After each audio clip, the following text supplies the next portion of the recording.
우리와 함께 하신 하나님 아버지, 영원부터 영원까지 주의 권능과 영광으로 역사하신 하나님께 경배와 찬양을 올려드립니다.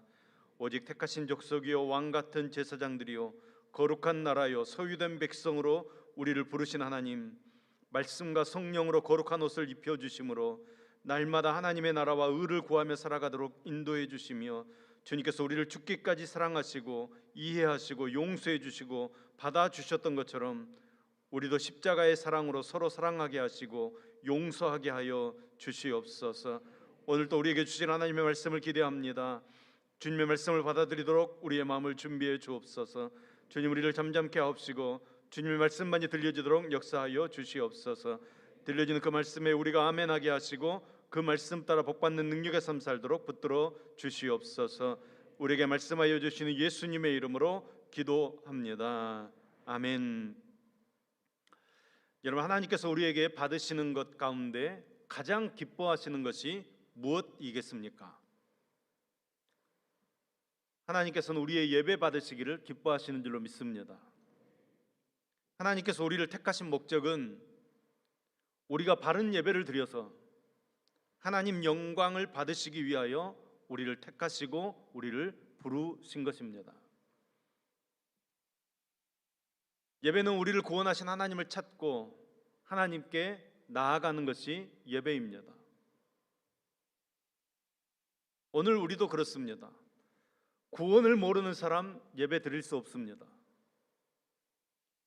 죄에서 건짐을 받았다는 그런 고백이 없는 사람은 예배 드릴 수 없는 것입니다. 오늘 또 우리의 예배는 천지 만물을 창조하신 하나님께서 그 아들을 통하여 나를 죄와 멸망에서 구원해 주셨다. 이 큰 은혜를 하나님 앞에 나아가서 감사드리며 영과 진리로 예배 드리는 것입니다. 때문에 여러분, 우리의 예배는 한마디로 신령해야 합니다. 거룩한 예배이어야 합니다. 예배는 하나부터 열까지 우리가 평생 드려도 그 깊이를 다 알 수 없는 신비에 가려져 있습니다. 지난주일 드렸던 예배와 오늘의 예배가 다릅니다. 오늘 새벽에 드린 새벽 예배와 이 시간에 드리는 예배가 다릅니다.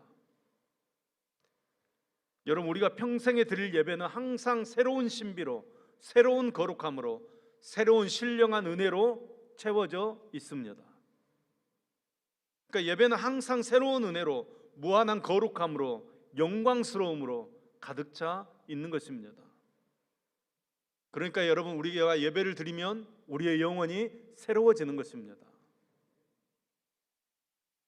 그런데 이제 이 현대인들은 이런 신비로운 것을 부정합니다. 신령한 것을 무시합니다. 인정하지 않습니다. 과학만이 신비하고 확실하다고 생각합니다. 그래서 여러분, 우리가 드리는 예배를 아무 의미 없는 것으로 생각하는 사람이 많이 있습니다. 그렇지 않습니다. 여러분, 역사를 보십시오. 확실한 것은 인류 역사에서 오늘날까지 예배를 신령하게 드리고 거룩하신 하나님 앞에 신령한 은혜를 통해서 예배의 은혜를 받은 민족은 과학적으로도 세계를 지배하고 있고 경제, 문화 모든 방면에서 세계를 지배하고 있습니다. 신령한 것을 귀히 여기는 민족이 과학적으로도 앞서가는 것입니다. 신령하고 신비한 이 예배를 무시하고 이것을 물질적으로 과학적으로 부정하는 사람들은 지상에서 아주 버림받고 불행한 민족으로 살아가고 있다는 것을 우리가 알 수 있습니다. 현대인들은 하나님을 저버리면서 하나님 없는 삶에 무엇이 있는 줄로 알고 지식과 과학과 물질과 쾌락, 우리 인간에게 삶의 의미를 주는 줄로 알고 거기에 빠져 들어갑니다. 지금 우리나라 사람들의 삶이 그런 삶입니다. 여러분, 괴테의 파우스트라는 작품을 보면 주인공 파우스트는 인간의 의미를 알지 못해서 방황하게 됩니다. 야, 내가 누구인가? 내가 어떻게 삶을 살아야 하나? 인생이 무엇인가? 고민했습니다. 근데 아무것도 모르겠는 것입니다. 아무것도 모르는 것입니다. 허탈감, 허무감에 빠져서 파우스트가 자살하려고 집을 뛰쳐나갔습니다. 그때 교회에서 종소리가 울립니다. 땡땡 하면서 종소리가 울립니다. 여러분, 교회의 그 종소리는 신령한 종소리입니다. 영적인 소리입니다. 이 머리로 듣는 소리가 아닙니다. 가슴을 울리는 소리입니다. 하늘의 종소리입니다. 내 영혼을 깨우는 종소리입니다. 나를 부르는 하나님의 소리였습니다. 파우스트가 깨닫습니다. 그곳에서 찬송이 울려 나옵니다. 사셨네 사셨네 예수 다시 사셨네. 그는 교회에 나가서 하나님의 음성을 듣고 주님 앞에 엎드리면서 새로운 삶의 의미를, 새로운 마음의 기쁨이 어디서 솟아나는지를, 또 새로운 감사와 소망을 어디서 갖게 됐는지를 깨달아 알게 됩니다. 여러분, 우리가 어디로 나가야 합니까?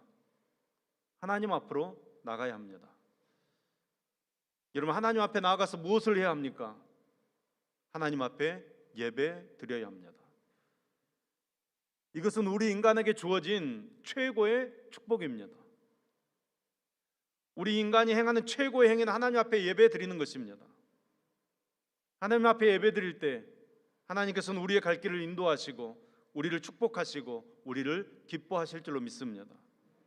그러니까 거룩한 예배를 통해서 하나님과 만나야 우리는 새 힘을 얻을 것이고 능력 있는 삶을 살아가게 된다는 것입니다.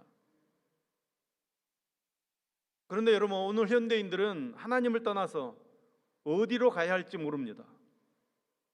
그래서 현대인들이 방황하는 것입니다. 내가 누구입니까? 내가 어디로 가야 합니까? 그래서 현대인들의 제일 큰 병은 모르는 병이랍니다. 잠이 안 오는데 왜 잠이 안 오는지를 본인도 모릅니다. 전문가에게 찾아가도 전문가도 모릅니다. 모르는 병입니다. 집이 싫은데, 집에 가기 싫은데 왜 싫은지를 모릅니다. 그래서 가정을 떠나는 사람들이 많습니다. 그런데 왜 싫은지는 모릅니다. 아프기는 분명히 아픈데 왜 아픈지, 어디에 병이 있는지 모릅니다. 병원에서도 모릅니다. 아무리 이 병원 저 병원 찾아다녀도 모르는 환자들이 그렇게 많이 있습니다. 왜 살기 싫은지 이유 없습니다. 살기 싫어서 의욕이 없어서 잠이 안 옵니다. 그런데 왜 안 오는지를 모릅니다. 스트레스가 어디서 왔는지 모릅니다. 원인을 알지 못하는 사람이 너무나도 많이 있습니다. 우울합니다. 근데 왜 우울한지를 모르는 것입니다. 공부하기 싫습니다. 그런데 공부가 왜 싫은지를 모릅니다. 나도 모르고 너도 모르고 다 모릅니다. 그래서 방황하는 것입니다. 길거리를 헤매는 것입니다. 여러분, 왜 이렇게 모르는 것이 많은 것입니까? 방향이 잘못되었기 때문입니다. 인간의 방향은 신비하게 풀어나가야 길이 열리는 것이지 물질적으로, 과학적으로 그렇게 풀어서는 답이 없는 것입니다. 왜 그렇습니까? 인간은 하나님께로부터 왔습니다. 그러니까 하나님을 만나야 인간은 답이 나오고 힘이 나오고 문제들이 풀려지게 되는 것입니다. 여러분, 예배는 두려운 시간입니다. 황홀한 시간입니다. 말할 수 없는 감격의 순간입니다. 하나님을 만나기 때문입니다. 오늘 현대인들은 이런 감격과 이런 감사와 두려움이 없기 때문에 이 세상에서 방황하게 되는 것입니다. 위로부터 오는 신령한 것의 가치를 알지 못하기 때문에 이 세상에서 삶의 가치를 찾지 못하는 것입니다. 찬송, 기도, 예배, 감사, 말씀, 여러분 하나하나가 다 귀한 것입니다. 그래서 여러분, 예배 시간은 아주 짧은 시간이지만 전능하신 하나님 앞에 우리가 신령한 은혜를 받고 새 힘을 공급받기 때문에 이 시간이 귀한 시간인 것입니다. 여러분, 이 귀한 시간, 이 좋은 시간에 빠져드는 여러분 되시기를 소망합니다. 빠져야 합니다. 여러분 사랑도 빠져보십시오. 사랑에 빠지면 사랑처럼 힘있고 아름답고 행복한 것이 없습니다. 그런데 여러분, 사랑에 빠지지 못하면 그 사랑은 짐이 됩니다. 괴로움 됩니다. 고통이 됩니다. 예배도 모르고 드리는 예배는 짐이 됩니다. 막 지겹기만 합니다. 그런데 예배에 빠지면 한 시간 한 시간, 모든 시간이 그렇게 감격스럽습니다.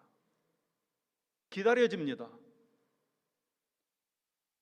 오늘 본문 말씀은 하나님 앞에 드려지는 예배는 겸손함으로 드려야 된다고 말씀하고 있습니다. 6절 말씀입니다. 오라 우리가 굽혀 경배하며 우리를 지으신 여호와 앞에 무릎을 꿇자. 여러분, 우리는 하나님께만 무릎을 꿇어야 합니다. 우리는 자연 앞에 무릎 꿇지 않습니다. 돌, 나무, 산, 저 해, 달 무릎을 꿇지 않습니다. 우리가 무릎을 꿇을 수 있는 분은 오직 전능하신 하나님 한 분뿐입니다. 거룩하고 높으신 하나님께만 우리는 무릎을 꿇는 것입니다. 하나님께서 우리의 경배를 받으시고 하늘문을 활짝 열어서 우리에게 이 시간 만복을 내려주실 줄로 믿습니다. 우리 인간이 이 세상 살아갈 때 필요한 모든 은혜를 이 시간, 예배 시간에 베풀어 주시는 것입니다. 예배는 하나님 앞에 무릎을 꿇는 순간입니다. 전능하신 창조자, 내 영혼의 아버지 되신 하나님 앞에 허리를 숙이고 무릎을 꿇으면서 최고의 감격과 감사와 경의를 표현하는, 사랑을 표현하는 복된 시간입니다. 여러분, 이 시간에 우리가 감격해야 합니다. 이 시간에 우리가 감격하지 못하면 다른 어떤 것으로도 우리는 감격할 수 없습니다. 이 시간에 하나님께서 하늘문을 여셔서 이 세상을 살아갈 필요한 모든 은혜를 부어주실 줄로 믿습니다. 그러니까 여러분, 예배 시간에 받는 은혜가 너무나도 큽니다. 너무나도 많습니다. 내 영혼의 기쁨을 위로부터 얻고 감사를 얻고 내 모든 죄를 용서해 주셔서 무거운 짐 다 벗겨주시고 하나님께서 금생과 내생에 받을 수 있는 영육간의 모든 복을 쌓을 것이 없도록 이 시간 부어주실 줄로 믿습니다. 그런 것이 없고 내가 그런 것을 믿지 못하면 어떻게 우리가 예배를 드리겠습니까? 예배는 우리가 하나님께 항복하는 것입니다. 하나님 아니면 저는 살 수 없습니다. 저는 하나님의 은혜로만 삽니다. 우리가 이 시간 예배 드릴 때 그런 마음으로 두 손 들고 예배 드리는 것입니다. 우리가 두 손 들고 예배 드릴 때 하나님께서 이 세상을 살아갈 수 있는 능력, 힘, 권세 우리에게 베풀어 주실 줄로 믿습니다. 어떤 사람이든지 잘못된 사람도, 어긋났던 사람도, 실패했던 사람도, 쓰러졌던 사람도 하나님 앞에 예배를 잘 드리면, 예배가 회복되어지면 새로운 사람으로 변화되어집니다. 예수님 당시에 혈루병을 앓던 여인이 있었습니다. 이 여인은 수많은 의사들을 만나봤습니다. 하지만 다 헛수고였습니다. 그녀의 병이 낫지 않았습니다. 오히려 고통만 더해졌습니다. 그녀는 예수님에 관한 소문을 듣습니다. 예수님 계신 곳으로 나아갑니다. 당시의 율법으로 이 피 흘리는 사람은 부정한 사람입니다. 하지만 그녀는 부정한 몸으로 피를 흘리면서도 예수님께로 나아갑니다. 그리고 너무나도 조심스럽게 두려운 마음으로 예수님의 옷자락에 손을 댑니다. 여러분, 예배는 예수님께 나아가는 것입니다. 하나님께 나아가는 것입니다. 이 여인처럼 자존심 버리고 주님 앞으로 나아가는 것입니다. 그분과 멀리 떨어지면 떨어질수록 그분의 능력이 내게 미쳐지지 않습니다. 그분께 더 가까이 가면 다가갈수록 그분의 능력이 나의 삶에 역사하실 줄로 믿습니다. 그러니까 여러분, 가까이 가는 것이 능력입니다. 이 예배가 주님께로 가까이 가는 예배 되기를 소망합니다. 가까이 가는 것이 능력입니다. 꽁꽁 얼어붙어 있던 그 상처의 덩어리들을 녹여버리고 새 살이 돋아나게 하는 능력, 멈추지 않는 피를 멈추게 하는 능력, 멈추지 않는 눈물을 멈추게 하는 능력이 예배에 있는 줄로 믿습니다. 예배는 이처럼 변화되는 신비한 능력이 있다는 것입니다. 성경에는 모두가 다 신비한 말씀들인데, 신비한 것을 무시한다고 해서 여러분 지적인 사람이 되는 것이 아니라는 것입니다. 신비한 것을 빼버리면 사람 아닙니다. 동물입니다. 오늘 현대인들이 왜 동물적인 삶을 살아갑니까? 신비한 것을 다 빼버리니까 그렇게 되는 것입니다. 여러분, 그런데 우리는 예배를 귀하게 여깁니다. 예배에서 신비를 체험합니다.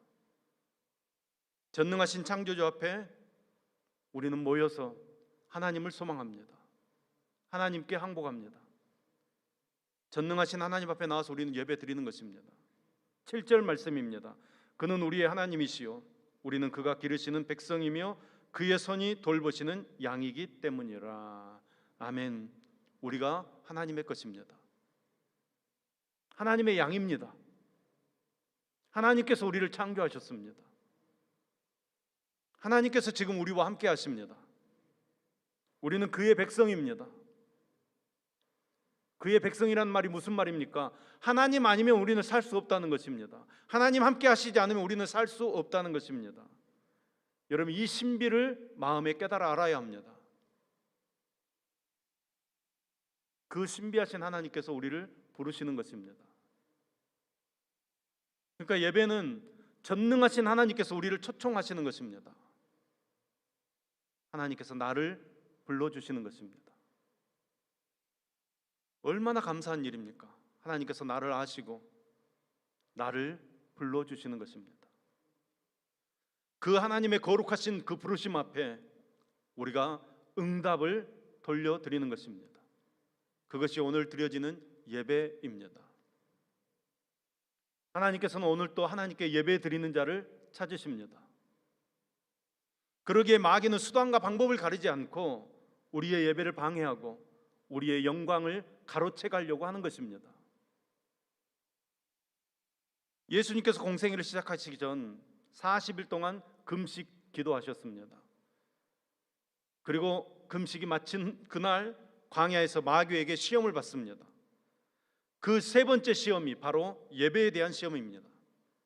마귀는 예수님을 지극히 높은 산으로 데리고 올라가서 천하 만국을 보여주고 그 영광을 보여주면서 이렇게 얘기합니다. 만일 내게 엎드려 경배하면 이 모든 것을 내게 주리라. 여러분, 이렇게 사단이 유혹했지만 예수님께서 뭐라고 말씀하셨습니까? 사단아 물러가라, 기록되었으되 주 너의 하나님께 경배하고 다만 그를 섬기라 하였느니라. 아멘. 말씀으로 시험을 이기셨습니다. 마귀는 예수님을 떠나갔습니다. 우리가 은혜 받으려면 여러분, 우리의 예배가 변화되어져야 합니다. 예배 잘 드리면 우리는 죄를 깨닫게 되고 하나님의 마음을 깨달아 알게 되는 것입니다. 내 영혼이 주님 앞에 가까이 나아가면 주님의 은혜를 깨닫습니다. 주님의 생각을 깨닫습니다. 주님의 마음을 내가 깨닫게 되는 것입니다. 그러면 여러분, 우리의 삶이 변화되는 것입니다. 하나님을 예배하는 영혼은 주님께서 책임져 주십니다. 그러나 하나님을 등지고 예배하지 않는 영혼은 하나님께서 돕지 않으십니다.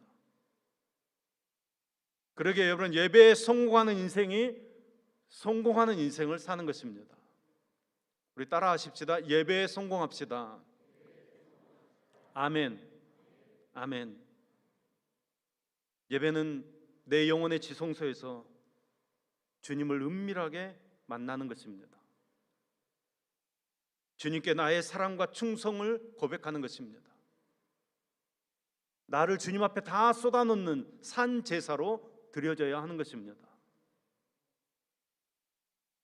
신앙생활 잘했던 우리의 믿음의 선배들은 어느 것보다도 예배를 존중히 여겼고 예배를 지키기 위해 생명을 걸었습니다. 예배를 통해 하나님을 만났습니다. 영광 야월 이쪽 동네로 가면 순교자들이 많습니다. 한 교회에서 66명, 34명 순교한 교회들이 많습니다. 근데 여러분, 공통적인 게 있습니다. 예배 드리다가 순교했습니다. 여러분, 평신도들이었습니다. 하나님께 예배 드리는 것을 목숨보다도 귀하게 여겼던 믿음의 선배들이 우리의 신앙을 지켜낸 것입니다. 여러분, 우리 광주 성안교회가 예배를 지켜내는 교회 되기를 소망합니다. 다른 것 잘 못해도 괜찮습니다.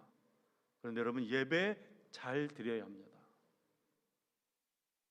우리가 이 예배를 통해서 하나님을 만나지 못했다면 그 예배는 실패한 예배입니다. 우리의 예배의 대상이 분명해야 합니다. 본문 1절 말씀입니다. 오라 우리가 여호와께 노래하며 우리의 구원의 반석을 향하여 즐거이 외치자. 아멘. 우리가 하나님께 찬양하며 나아가는 것이 예배입니다. 오라, 어디로 오라는 것입니까? 이 예배의 자리로 오라는 것입니다. 여기에 구원이 있다는 것입니다. 특별히 하나님을 구원의 반석이라고 이야기합니다. 어떤 상황 속에서도 우리를 구원하실 분은 하나님 한 분뿐이라는 것입니다. 나에게 어떤 어려움이 있든지, 어떤 아픔이 있든지, 어떤 괴로운 일이 있든지 구원의 반석 되시는 주님께서 우리를 보호해 주시고 우리를 건져 주실 줄로 믿습니다. 즐거이 부른다고 했습니다. 여러분, 이 즐거이 부른다는 것은 환호한다는 것입니다. 환호하는 것입니다. 우와, 하나님이다. 여러분, 그렇게 예배 드리고 있습니까? 환호하셨습니까? 오늘 지금 예배. 또 예배 시간이네. 목사님이 기다리고 있을 건데 안 갈 수는 없고 막. 여러분, 환호가 되십니까? 예배에 나오시면서. 2절 말씀입니다. 우리가 감사함으로 그 앞에 나아가며 시를 지어 즐거이 그를 노래하자. 감사함에 해당되는 말은 감사 찬송, 감사 제물 이런 것들을 가리키는 말입니다. 나아가다 이 말은 원어적인 의미로 서두른다라는 의미를 가지고 있습니다. 그러니까 시인은 감사 찬송하면서 감사의 제물을 가지고 아주 서둘러서 하나님께 나아가기를 소망하는 것입니다. 여러분, 우리 마음 가운데 그런 예배를 사모하는 마음이 있기를 소망합니다. 하나님 만나고 싶어가지고 막 아직도 예배 시간 안 됐냐고 막. 그리고 우리가 하나님을 찬양해야 되는 이유가 3절에서 7절까지 나와 있습니다. 3절 말씀입니다. 여호와는 크신 하나님이시요 모든 신들보다 크신 왕이시기 때문이라. 하나님을 찬양해야 될 첫 번째 이유는 바로 하나님께서 모든 신 위에 크신 왕이시기 때문입니다. 모든 신이라는 말은 하나님을 알지 못하는 자들이 섬기는 헛된 우상들을 모두 다 가리키는 말입니다. 그것들은 모두 거짓이라는 것입니다. 아무것도 아니라는 것입니다. 오직 창조주 하나님 한 분뿐만이 참 신이시고 우리의 찬양을 받으시기에 합당하신 하나님이시라는 것입니다. 그리고 두 번째 이유는 하나님께서 천지 만물의 창조주이시며 주관자이시기 때문에 우리가 마땅히 하나님께 예배드려야 한다는 것입니다. 4절 5절 말씀입니다. 땅의 깊은 곳이 그의 손안에 있으며 산들의 높은 것도 그의 것이로다. 바다도 그의 것이라. 그가 만드셨고 육지도 그의 손이 지으셨도다. 아멘. 모든 것을 하나님께서 지으셨기 때문에 우리가 찬양 드려야 합니다. 예배 드려야 합니다. 그것이 마땅하다는 것입니다. 만물을 창조하셨다는 말은 또한 우리를 창조하셨다는 말씀입니다. 하나님께서 우리를 지으셨습니다. 6절 말씀입니다. 오라 우리가 굽혀 경배하며 우리를 지으신 여호와 앞에 무릎을 꿇자. 무릎을 꿇어 엎드리는 자세는 상대방에 대한 절대적인 복종과 최상의 존경심을 표현하는 행동입니다. 따라서 여러분, 이 말씀은 우리의 예배가 정말로 하나님만 높여드리는, 하나님께 복종하는 최상의 마음으로 하나님께 드려지는 예배여야 한다는 것입니다.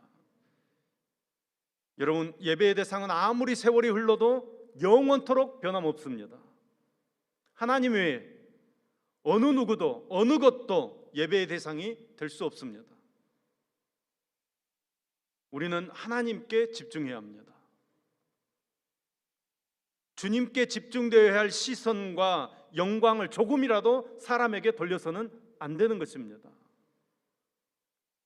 하나님의 자리를 다른 것이 차지하게 되면 우리의 마음의 평화가 사라져버립니다.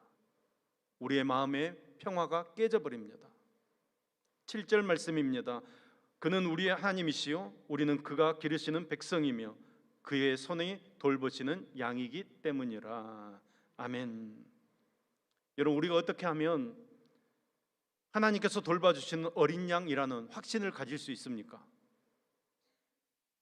이스라엘 사람들은 하나님께서 아브라함을 택하셔서 그 자손이기 때문에, 자기들이 그 자손이기 때문에 하나님께서 보살펴 주시는 택한 백성이라고 그렇게 자랑하고 지금도 막 자존감을 가지고 있지만, 여러분, 우리는 어떻게 하나님의 백성 되어집니까? 하나님께서 아주 중요한 말씀을 해주셨습니다. 요한복음 3장 16절 말씀입니다. 하나님이 세상을 이처럼 사랑하사 독생자를 주셨으니 이는 저를 믿는 자마다 멸망치 않고 영생을 얻게 하려 하심이니라. 아멘. 여기 세상이라고 말하고 있습니다. 여기 세상이라고 하는 것은 이스라엘 백성뿐만 아니라 모든 사람, 모든 백성을 가리키는 말입니다. 또한 이처럼 사랑하사, 이 말은 독생자를 주실 만큼 우리를 사랑하셨다는 말씀입니다. 그래서 계속해서 말씀합니다. 누구든지 그를 믿는 자는 멸망치 않고 영생을 얻으리라. 우리는 죄로 말미암아 하나님과 떨어져서 죽을 수밖에 없는 존재였는데 하나님께서 우리를 너무너무 사랑하셔서 자기 아들 독생자 예수 그리스도를 이 땅에 보내주시고, 참 하나님이신 그분이 육신의 몸을 입으시고 이 땅에 오셔서 우리 죄를 다 담당하시고 십자가에서 못 박혀 죽으심으로 우리의 죄값을 다 치러 주셨습니다. 우리가 하나님께서 보내주신 구원의 주님이신 그 예수 그리스도를 믿고 영접하면 우리는 하나님의 자녀가 되는 것입니다. 뿐만 아니라 하나님께서 돌보시는 하나님의 백성 되어지는 것입니다. 오늘 이 자리에 계신 모든 분들이 예수님을 믿음으로 하나님의 백성 되기를 간절히 소망합니다. 또한 그렇게 될 때 천지 만물을 창조하신 하나님께서 이 자리에 계신 한 사람 한 사람을 인도해 주시고 돌봐 주실 줄로 믿습니다. 여러분, 이 믿음의 관계를 맺는 것이 매우 중요합니다. 하나님의 백성 되었기 때문에 하나님으로 인해서 감사한 것입니다. 하나님의 백성이기 때문에 하나님만 섬기는 것입니다. 사랑하는 여러분, 그러하게 예수 그리스도 앞으로 나오셔야 합니다. 십자가 앞으로 나오셔야 합니다. 하나님께서 우리에게 주신 선물 중에 선물은 우리가 하나님의 자녀 되는 것입니다. 하나님의 백성 되는 것입니다. 그리고 예수 그리스도를 믿음으로 하나님의 자녀 되었다는 것을 확신하는 저와 여러분 되기를 소망합니다. 하나님께서는 천지 만물을 창조하신 오직 한 분이신 하나님으로서 나를 돌봐주시고 나를 인도하시는 하나님이신 줄로 믿습니다. 여러분, 우리 기독교는 예배의 종교입니다.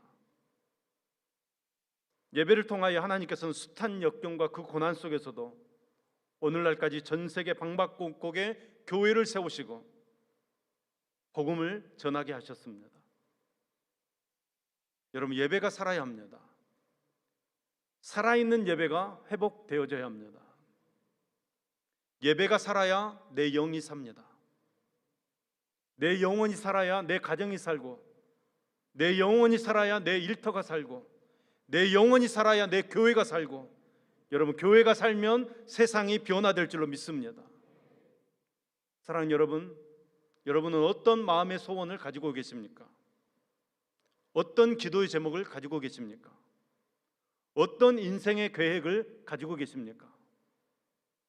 반드시 풀어야 할 문제가 어떤 문제를 가지고 있습니까? 건너기 어려운 홍해가 여러분을 가로막고 있지는 않습니까? 여리고성 같은 그런 것이 넘어가기 어려운 골리앗 같은 문제가 여러분을 가로막고 있지는 않습니까? 모든 일이 걱정되고 근심과 염려가 쌓여서 갑갑하고 답답하십니까? 걱정하지 마십시오. 여러분, 모든 해답에 답이 있습니다. 여러분이 예배자 되는 것입니다. 예배에 성공하시면 됩니다. 예배에 성공하면 다윗처럼 우리가 어디를 가든지 하나님께서 승리하도록 붙들어 주십니다. 이것을 믿는 것이 신앙입니다. 이 신앙으로 살아가는 것이 성도의 삶입니다. 여러분, 내 인생을 바꾸는 것 목사의 설교가 아닙니다. 환경이 아닙니다. 찬양도 아닙니다. 기도 아닙니다. 하나님의 말씀입니다. 우리가 임재 가운데, 하나님의 임재 가운데 예배 드리는 것입니다. 여러분, 예배에 성공하면 우리의 인생이 변화될 줄로 믿습니다. 그러니까 여러분, 집중하셔야 합니다. 전심으로 찾고 찾을 때 우리는 주님을 만날 수 있습니다. 예배는 나의 가장 소중한 것을 드리는 시간입니다. 때로는 쓰러져 있는 나 자신, 연약한 나 자신, 병들어 있는 나 자신, 정말 어떻게 할 수 없어서 지쳐 있는 나 자신을 하나님 앞에 온전히 드리는 것이 예배입니다. 예배는 오늘 하나님의 인도하심을 따라서 삶의 현장에서 계속해서 드려져야 하는 것입니다. 여러분, 예배를 통해서 우리 교회가 회복되기를 소망합니다. 예배를 통해서 여러분의 삶이 회복되기를 소망합니다. 예배를 통해서 여러분의 가정이 회복되기를 소망합니다. 예배를 통해서 여러분의 사업장이 회복되기를 소망합니다. 예배를 통해서 우리들의 관계가 회복되어지기를 소망합니다. 올바른 예배가 회복되어져야 합니다. 예배가 은혜 받는 통도입니다. 여러분, 예배를 잘 드려서 예배자의 축복을 받아 누리는 저와 여러분 될 수 있기를 예수님의 이름으로 축원합니다.